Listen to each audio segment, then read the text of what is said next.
کہ جس نے پہاڑوں کو بھی ہلا دیا، اور کوئی سی ہوش، کوئی جاندار، نہ چرند پرند، نہ درخت، نہ کوئی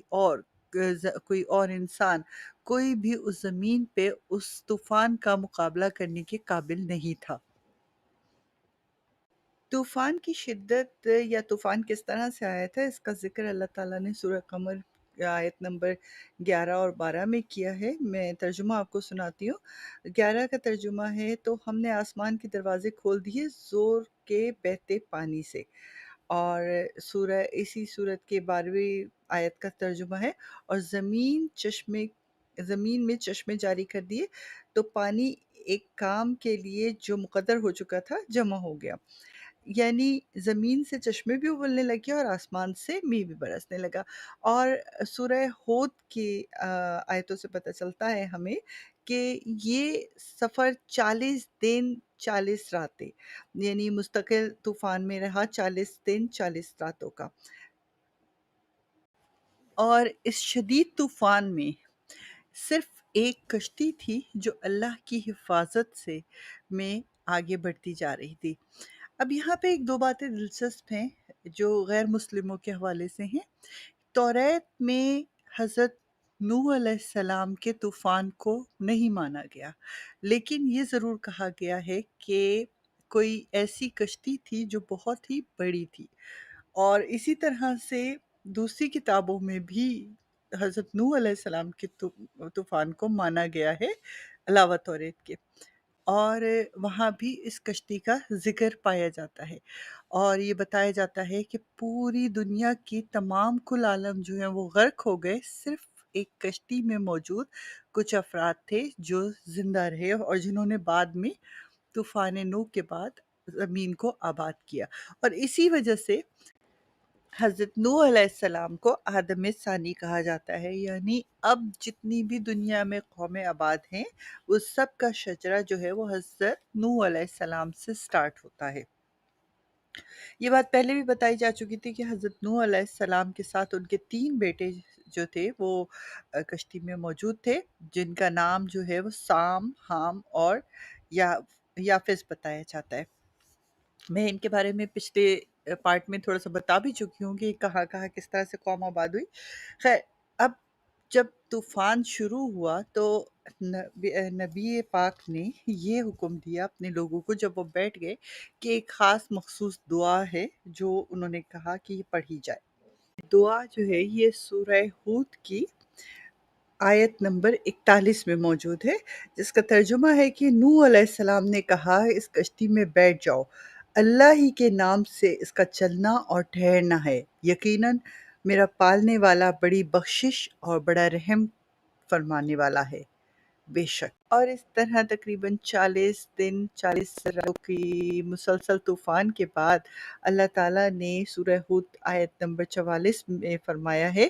کہ جب اللہ تعالیٰ نے حکم دیا کہ اے زمین اپنا پانی نگل لے اور آسمان تھم جا، اور پانی خشک کر دیا گیا اور کام تمام ہوا اور کشتی کوہ جود پر جا کر ٹھہر گئی، اور فرمایا کہ دور ہو بے انصاف لوگ، یعنی اب جو ہے وہ بے انصاف لوگوں سے ان کو دور کر دیے گئے، جتنے بھی لوگ تھے وہ زمین پہ جو بے انصافیاں پھیلاتے تھے ان کو سب کو اللہ کے عذاب نے گھیر لیا، اور وہ اپنے انجام کو پہنچے تو جھوت پہاڑی کے اوپر کشتی کو ٹھہرا دیا گیا۔ اب یہاں پہ کچھ کتابوں میں کچھ جگہوں پہ ہمیں ایک بات ملتی ہے جو کہ بہت مانی جاتی ہے کہ اس وقت حضرت نوح علیہ السلام نے سب سے پہلے کوے کو حکم دیا کہ جائے اور جا کے زمین کا جائزہ لے کے آئے، تو کہتے ہیں کہ کوے نے کچھ مردار وہاں پائے تو وہ ان کے اوپر اس نے وقت لگا دیا اور واپس آ گیا، مگر کوئی خبر نہیں لے کے آیا، تو اللہ تعالیٰ کے حکم سے انہوں نے ایک کبوتر کو بھیجا، کبوتر گیا اور واپس آ گیا، جس سے حضرت نوح علیہ السلام نے یہ اندازہ لگا لیا کہ ابھی زمین رہنے کے قابل نہیں ہوئی ہے۔ پھر کچھ دن کے بعد دوبارہ کبوتر کو بھیجا گیا تو وہ اپنے منہ میں زیتون کی ایک ٹہنی لے کے آیا، جس سے ان کو یہ اندازہ ہو گیا کہ زمین سے پانی اب نسبتاً کم ہو گیا ہے، اور اس وقت دوبارہ سے درخت جو ہے وہ اگنے شروع ہو گئے ہیں۔ اور یہی عمل جب تیسری دفعہ دہرایا گیا تو کبوتر کے پیروں میں مٹی لگی ہوئی تھی، جس سے یہ بات کا اندازہ ہو گیا کہ اب زمین کی حالت اس طرح کی ہو گئی ہے کہ وہ زمین کے اوپر اتر سکتے ہیں۔ دوسری طرف اللہ تعالیٰ کا فرمان بھی آ گیا۔ بات کا ذکر، اس فرمان کا ذکر ہمیں آیت نمبر 48 سورہ ہود میں ہی ملتا ہے۔ فرمایا گیا کہ اے نوح کشتی سے اتر ہماری طرف سے سلام اور برکتوں کے ساتھ، جو تجھ پر اور تیرے ساتھ کے کچھ گروہوں پر ہے، اور کچھ گروہ ہیں جنہیں ہم دنیا برتنے دیں گے، پھر انہیں ہماری طرف سے دردناک عذاب بھی پہنچے گا۔ یعنی یہ کہ اللہ تعالیٰ نے حضرت نوح علیہ السلام کو حکم دیا کہ اب وہ زمین پر اتر جائیں اور اپنے ساتھ جو لوگ ہیں ان کو پھیلائیں، آبادی کے لیے پھیلائیں، اور ساتھ میں یہ بھی ایک طرح سے بتا دیا کہ ان میں سے بھی کچھ لوگ ہوں گے جو شر کی طرف جائیں گے، اور اس کے بعد وہ شر کی وجہ سے اللہ تعالیٰ کے عذاب میں بھی مبتلا ہوں گے۔ تو یعنی اگر مختصر بات کریں تو اب دنیا کو پھیلانے کا حکم جاری ہو گیا۔ روایت ہے کہ جس دن حضرت نوح علیہ السلام نے اپنے اہل ایمان ساتھیوں کے ساتھ کشتی سے باہر قدم رکھا، وہ محرم الحرام کی 10 تاریخ تھی۔ آپ نے باہر نکلنے کے بعد سب سے پہلے اللہ کا شکر ادا کیا اور شکرانے کے نوافل ادا کیے، اور اس کے بعد ایک تابوت جس میں حضرت آدم علیہ السلام کی وصیت کے مطابق ان کی ہڈیاں تھیں، اس کو نکال کے مقررہ جگہ پر دفن کیا گیا۔ اگر آپ کو تھوڑا سا یاد کراتی چلوں کہ حضرت آدم علیہ السلام کو حضرت نوح علیہ السلام کے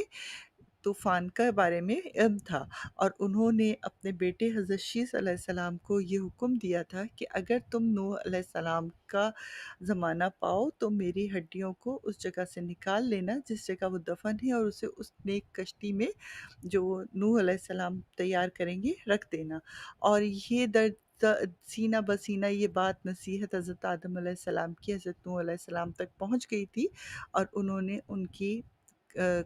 کی ہڈیوں کو تابوت میں رکھ کے اس کشتی میں رکھ لیا تھا۔ تو انہوں نے یہ کام بھی کیا کہ ان ہڈیوں کو، اس تابوت کو اپنے بیٹوں کی مدد سے دوبارہ سے دفن کیا، اور اس کے بعد اللہ تعالیٰ کی طرف سے ان کو بہت سارے احکامات نازل ہوئے، اور اس جگہ کو آباد کرنے کے لیے پورے قوانین دیے گئے۔ ان میں ایک بڑا قانون یہ تھا کہ ان جانداروں کا گوشت کھاؤ جو تم پر حلال کیے گئے ہیں، لیکن ان کا خون پینے سے منع فرمایا تھا۔ اور اس کے علاوہ انہوں نے بہت سارے نصیحتوں میں یہ تھا کہ ایمانداری اور انصاف کے ساتھ زمین پہ رہو، حکومت دولی نہ کرو، اور جس نے بھی حکومت دولی کی، اللہ تعالیٰ کے فرمان سے بغاوت کی، وہ جہنم کا ایندھن بنے گا۔ کہا یہ جاتا ہے کہ حضرت آدم علیہ السلام، اب یہاں پہ روایتیں تھوڑی سی چینج ہیں۔ ایک جگہ میں نے پڑھا کہ 300 سال تک وہ زندہ رہے، اور ایک جگہ میں نے پڑھا کہ 50-60 سال مزید زندہ رہے، لیکن 300 سال والی روایت زیادہ صحیح لگتی ہے۔ اور اس میں حضرت نوح علیہ السلام جو ہیں وہ اتنے عرصے تک زمین پہ رہے، اس میں ان کی اولادیں چاروں طرف پھیل گئیں، اور انہوں نے اپنی اپنی بستیاں بسا لی، اور کہا یہ جاتا ہے کہ اس وقت سب سے پہلے جو بابل شہر تھا وہ آباد کیا گیا، اور ان 80 لوگوں نے جب بابل شہر آباد کیا تو اس کا ٹوٹل رقبہ 96 کلومیٹر تھا، یعنی 96 کلومیٹر کا ایک رقبہ تھا جس میں انہوں نے بابل شہر آباد کیا تھا۔ لیکن بعد میں آہستہ آہستہ لوگ پھیلتے چلے گئے، اور آپ کو میں نے بتایا تھا کہ سام، حام اور یافس کی اولاد جو ہے وہ مختلف سمتوں میں پھیل گئی، اور آبادی میں اضافہ ہونے لگا، اور پھر آبادی ہزاروں ہزاروں سے لاکھوں اور لاکھوں سے کروڑوں میں چلی گئی۔ اب اگر ہم بات کریں نبیوں کی اور اور باقی ان کی اولادوں کی، تو ہم نے دیکھا کہ حضرت آدم علیہ السلام کے بعد حضرت شیث علیہ السلام دنیا میں آئے، نبی بن کے، جو ان کے بیٹے تھے، اور اس کے بعد حضرت شیث علیہ السلام کی 5ویں نسل سے حضرت ادریس علیہ السلام آئے، اور پھر حضرت ادریس علیہ السلام جو ہیں وہ پردادا تھے حضرت نوح علیہ السلام کے۔ تو یہاں تک تو ہم نے آرام سے نبیوں کا شجر نسب نکال لیا، اور ہم نے کافی زیادہ ڈیٹیل لے لی۔ اب جو شجر نسب چل رہا ہے، یہ اب جو انبیاء علیہ السلام کی طرف جائیں گے، تو اب جو بات ہمیں نظر آتی ہے وہ یہ کہ سام سے ساری انبیاء کی اولاد انبیاء جو ہیں ان کا تعلق بنتا ہے۔ باقی کے دو جتنے بھی دو بیٹے جو ان کے تھے، وہ ان کی قوم سے ہمیں انبیاء علیہ السلام نظر نہیں آتے۔ سام کے بھی 11 بیٹے تھے، مگر ان میں سے دو بیٹے جو ہیں ان کے ارفخشد اور ارم، ان کے پاس ہمیں یہ نظر آتا ہے کہ ان کی نسلوں سے پھر انبیاء علیہ السلام جاتے ہیں، اور ارفخشد جو ہیں ان کی نسل سے پھر حضرت ابراہیم علیہ السلام آ جاتے ہیں، اور جو ارم ہے ان کی نسل سے ہمیں حضرت صالح علیہ السلام اور حضرت ہود علیہ السلام نظر آ رہے ہیں۔ اور پھر اس کے بعد جب حضرت ابراہیم علیہ السلام آ جاتے ہیں تو وہاں پہ ہم دیکھتے ہیں کہ حضرت ابراہیم علیہ السلام کے بعد پھر میں نے آپ کو حضرت ابراہیم علیہ السلام کے قصے میں بتایا تھا کہ حضرت اسماعیل اور حضرت اسحاق علیہ السلام آ جاتے ہیں۔ تو اب جو ہے ہم تھوڑا سا پہلے ارم کی فیملی کے جو انبیاء ہیں ان کے بارے میں جانیں گے، اور پھر ہم واپس آ کے حضرت ابراہیم علیہ السلام کے پاس آئیں گے، اور پھر ہم حضرت اسماعیل اور حضرت اسحاق کی طرف جائیں گے، تو وہاں پہ ہمیں کافی انبیاء علیہ السلام مل جائیں گے۔ تو اب تھوڑا سا آبادی پھیل گئی ہے، تو آبادی پھیلنے کے ساتھ ساتھ جو ہے وہ انبیاء علیہ السلام بھی پھیلتے چلے جا رہے ہیں، اور ان کی شجر نسب بھی پھیلتا چلا جا رہا ہے۔ ہم کوشش یہ کریں گے کہ زیادہ سے زیادہ انبیاء علیہ السلام کو کور کریں۔ سب 1,24,000 کا تو ذکر ہم نہیں کر پائیں گے شاید، اور نہ ہی ہمارے لیے یہ ممکن ہوگا، مگر ہم یہ ضرور ٹرائی کریں گے کہ جتنا میکسیمم ہم کر سکیں ذکر وہ ہم کر لیں۔ تو انشاءاللہ اگلی دفعہ جب ہماری آپ کی ملاقات ہوگی تو ہم حضرت صالح علیہ السلام اور حضرت ہود علیہ السلام اور حضرت لوط علیہ السلام اور پھر انہی کی طرف کور کریں گے، اور اس دعا کے ساتھ کہ اللہ تعالیٰ ہم سب کو نیکی پہ چلنے کی توفیق عطا فرمائے، آپ سب سے اجازت چاہوں گی۔ انشاءاللہ اگلے انبیاء علیہ السلام کے قصوں کے ساتھ ہم پھر ایک دفعہ ملیں گے۔ اپنا بہت سارا خیال رکھیے گا اور دعاؤں میں یاد رکھیے گا۔ اللہ حافظ۔